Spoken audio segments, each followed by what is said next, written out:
శ్రామిక వర్గాల సంపదనంతా కూడా కార్పొరేట్ సంస్థలకు, పెట్టుబడిదారులకు, భూస్వామ్య వర్గాలకు దారదత్తం చేస్తూ ఈ పేద ప్రజానీకాన్ని అంతా కూడా, శ్రామిక వర్గాన్ని అంతా కూడా అణిచివేస్తున్నప్పుడు ఆ అణిచివేతకు వ్యతిరేకంగా, దోపిడీకి వ్యతిరేకంగా జరుగుతున్నటువంటి పోరాటాలు ఉన్నాయి. ఆ పోరాటాల్లో వివిధ మార్గాలు ఉన్నాయి. అందులో మావోయిస్టులు సాయుధ పోరాటాన్ని కొనసాగిస్తారు. ఈ క్రమంలో ఈ అసమానతలను, దోపిడిని నిర్మూలించేటటువంటి చర్యలు కాకుండా ఆ దోపిడి వర్గాలకు అడ్డంగా ఉంటున్నారు అనేటటువంటి పేరుతో అణిచివేసేటటువంటి కార్యక్రమానికి కేంద్ర ప్రభుత్వం పూనుకుంటుంది. నక్సలైట్లు హింస చేస్తున్నారు అని అనుకుంటే చట్ట ప్రకారం శిక్షించాల్సినటువంటి చర్యలు తీసుకోవచ్చు. కానీ వీళ్ళే చట్టాన్ని అతిక్రమించి మొత్తం సామూహికంగా నిర్మూలిస్తామనేటటువంటి పేరుతో ఈ కార్యాచరణ జరుగుతుంది. ఆదివాసీలు ఉండేటటువంటి అత్యధిక ప్రాంతాలన్నింటిలో కూడా పోలీస్ పికెటింగ్లు ఏర్పాటు చేసి, వలగాలను ఏర్పాటు చేసి, పోలీస్ స్టేషన్లలో అంతా కూడా ఆదివాసీలను అంతా కూడా క్యాంపుల్లో పెడుతున్నారు. వాళ్ళకి సరిగా తిండి పెట్టడం లేదు, వాళ్ళకి సరైనటువంటి సౌకర్యాలు ఇవ్వడం లేదు, చిత్రహింసలకు గురి చేస్తున్నారు ఆదివాసీ. అట్లాగే స్త్రీలను, ఆదివాసీ స్త్రీలను మానభంగాలు కూడా చేస్తున్నారు.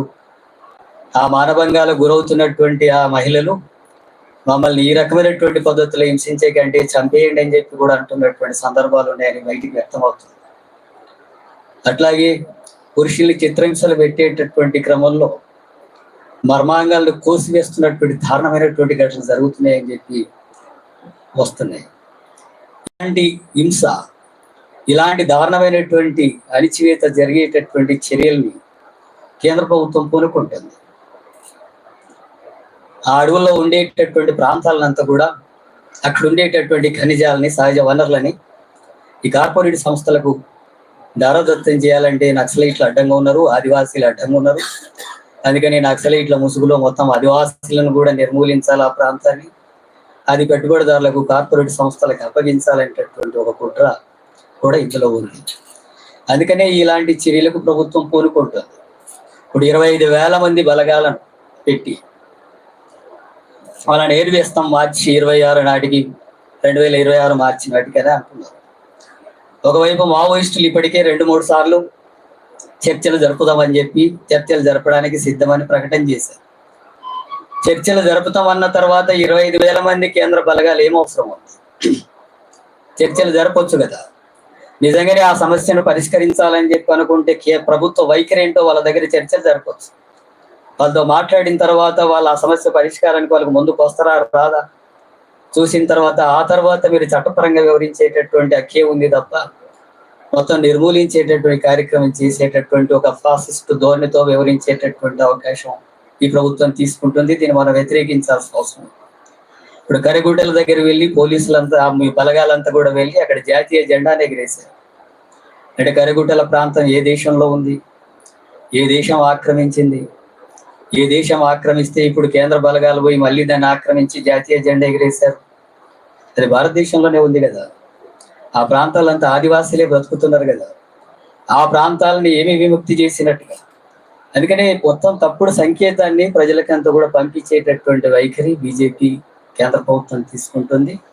ఇప్పుడు నిన్న మాట్లాడుతున్నటువంటి ఉగ్రవాదుల చర్యల్లో భాగంగా వీటన్నిటిని కూడా మేము అరికడుతున్నాం అన్నట్టుగా నిన్న అమిత్ షా మాట్లాడినట్టుగా కూడా పత్రికల్లో వస్తుంది. ఉగ్రవాదులను సైతం కూడా చట్టపరంగానే శిక్ష విధించాలి. ఉగ్రవాదులను సైతం చట్టపరంగా శిక్షించాలన్నప్పుడు మావోయిస్టులను కూడా చట్టపరంగానే శిక్షించవచ్చు. దొరికిన వాళ్ళని ఎట కాల్ చేస్తారు, దొరికిన వాళ్ళని ఎట చిత్రహింసలు పెడతారు, దొరికినటువంటి వాళ్ళంతా కూడా చంపేసి ఇక నిర్మూలిస్తాం, చంపేసి హక్కు మాకు ఇవ్వండి, ఇచ్చింది ప్రభుత్వం అనేటట్టుగా ఇక వ్యవహరిస్తున్నటువంటి ధోరణి ఇప్పుడు బీజేపీ ప్రభుత్వం వ్యవహరిస్తుంది.